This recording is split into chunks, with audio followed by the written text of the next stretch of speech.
Renungan Tetes Embun. Renungan Tetes Embun, Rabu 3 Juli 2024. Percaya dulu, bukti menyusul. Kutipan dari Injil Yohanes bab 20 ayat 29. Berbahagialah mereka yang tidak melihat namun percaya. Sobat Katolikana, saya yang sehari-hari memberikan konsultasi hukum, ketika ada seorang klien yang bercerita tentang kasusnya tanpa disertai bukti-bukti, saya selalu bertanya, apakah saudara melihat dan menyaksikan kejadian tersebut? Seraya menjelaskan lebih lanjut dalam persidangan, ajukan dulu bukti-bukti yang valid, baru bisa percaya kasusnya. Berbeda dengan ajaran dari Santo Ambrosius, beliau mengatakan dalam hal iman berlaku rumus, percaya dulu, bukti kemudian. Artinya, saya harus terlebih dahulu percaya akan kuasa Allah untuk melakukan sesuatu. Barulah kemudian iman saya akan membuka mata batin saya untuk melihat bagaimana Allah bekerja dalam hal hidup saya.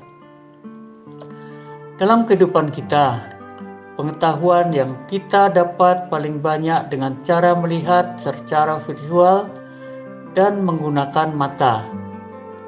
Ungkapan populer, satu gambar bernilai ribuan kata, atau satu gambar setara dengan 1000 kata. Penglihatan seringkali mendominasi dalam mengambil satu keputusan. Misalnya, dengan melihat orang, dapat menilai apakah orang itu kaya atau orang itu miskin. Dengan demikian, tanpa disadari, manusia sudah terbiasa untuk mengandalkan penglihatan mata.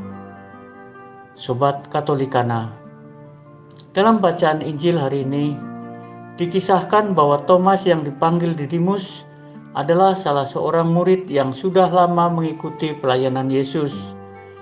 Telah banyak mendengar ajaran. Bahkan dengan mata kepala sendiri, ia telah melihat Tuhan Yesus melakukan banyak mukjizat. Namun ketika Yesus wafat di kayu salib dan 3 hari kemudian ia mendengar berita tentang kebangkitan Yesus, ia menjadi ragu. Khususnya waktu ketika mendengar peristiwa penampakan diri Yesus pada para murid. Ia ragu karena tidak melihat secara langsung peristiwa penampakan diri Yesus. Thomas berkata kepada mereka, "Sebelum aku melihat bekas paku pada tangannya, dan sebelum aku mencucukkan jariku ke dalam bekas paku itu, dan mencucukkan tanganku ke dalam lambungnya, sekali-kali aku tidak akan percaya." Pernyataan ini mau menegaskan bahwa beriman pada Kristus yang bangkit harus melibatkan panca indera, terutama mata yang mengantarnya menjadi saksi yang memperkuat iman.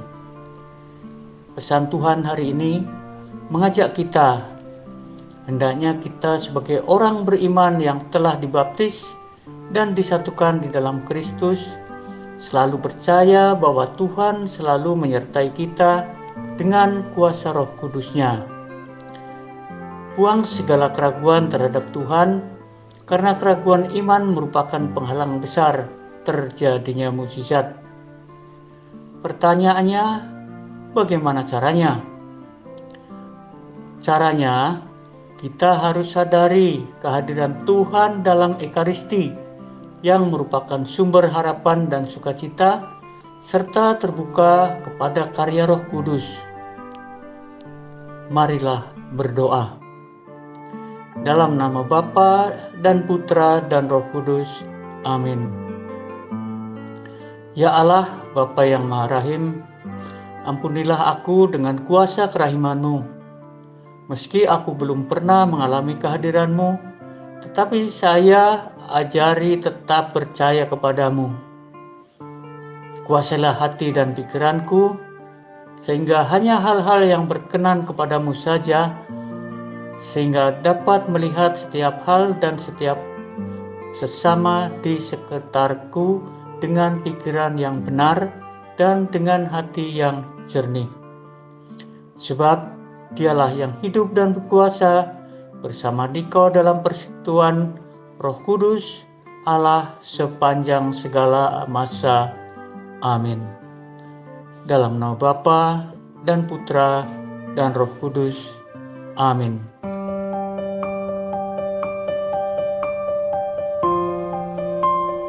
Demikian Anda telah mendengarkan Tetes Embun yang dipersembahkan oleh Radio Katolikana. Renungan Tetes Embun bisa Anda simak di Radio Katolikana, media sosial Radio Katolikana, dan YouTube Katolikana. Terima kasih dan sampai jumpa.